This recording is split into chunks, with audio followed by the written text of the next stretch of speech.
This is Tom Dillon, the Lifetime Liberal. Today is Sunday, December 14th, 2025. The title of this rant is, Who Owns the Constitution? You or Trump's demented sycophants and oligarchs? Who owns it? So we've had this thing called the Constitution. It's on a piece of paper. You can go see it at the National Archives. It's enclosed so it doesn't break down. And if there was some type of war, it could go down into some chamber and still be preserved. That's how much we relish and honor the Constitution from 1789. I think that's about when it was written. And we have, over the last 240 years or whatever it is, 235, have honored the Constitution. We've based our whole existence as a nation from a legal structure based on what the Constitution has to say.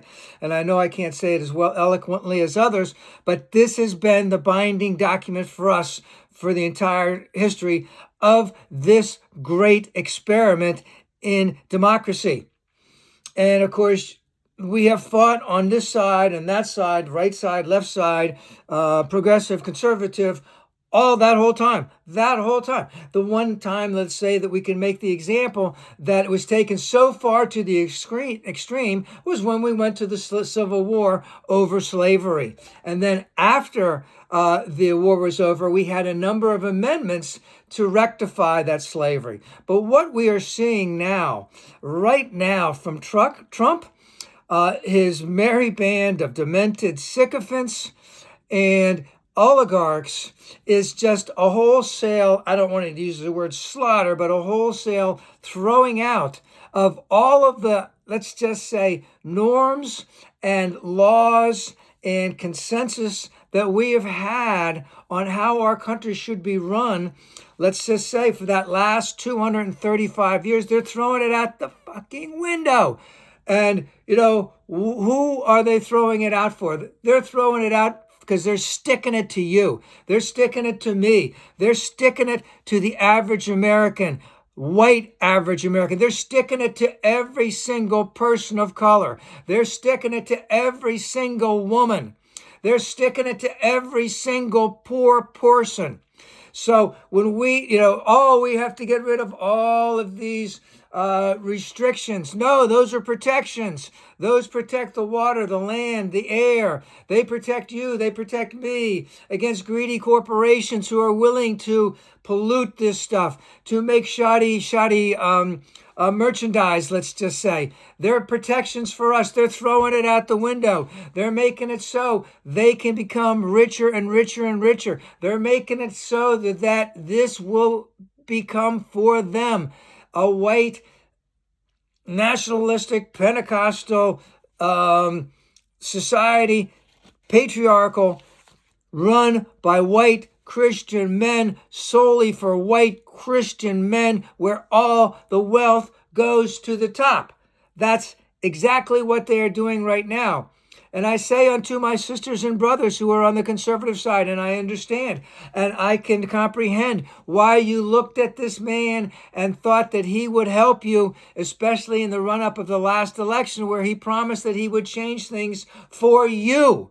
In the meantime, he knew the whole time that he was going to let every one of his rich buddies take whatever they wanted from this agency, from that agency, from the Social Security Administration, taking all of our vital information, the Department of Labor, the Department of Commerce, the Veterans Administration, all of these things that are helping people in the average working American, just giving it all away to them so that they can use it to compromise us, to make us pay more, to have less restrictions on, let's just say, their greedy hands, to make themselves wealthier and wealthier day in and day out.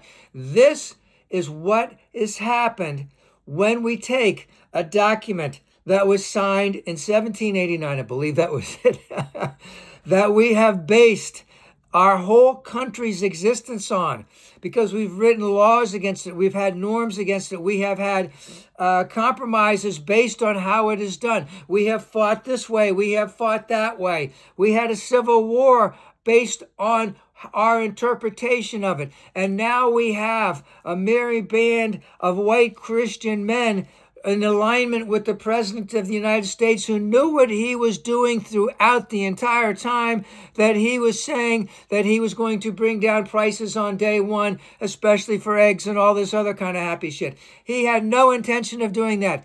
We all see that right now. So I'm saying, as we come up to this election, we have to reinforce that we honor this Constitution. We honor the fact that we live within a country where we have accepted norms that we have honored and cherished for the last 235 years, and we are not going to let this absolutely crazy, demented president and his demented sycophants, both who are working in his administration, supplying his administration, on all the oligarchs. And remember, it's not just within the United States.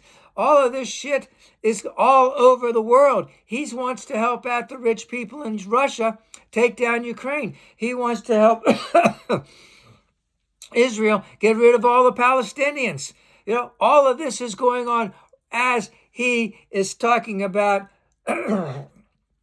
all kinds of other crazy shit, which we don't even need to worry about. We need to worry about him helping us live our lives, making our lives better, making things better for our children, our grandchildren, and those who are going to come after that. He's doing none of that. We must go into this election. Run hard, run fast, run blue, vote blue, straight down the ticket. That is the only way we can get rid of these demented sycophants.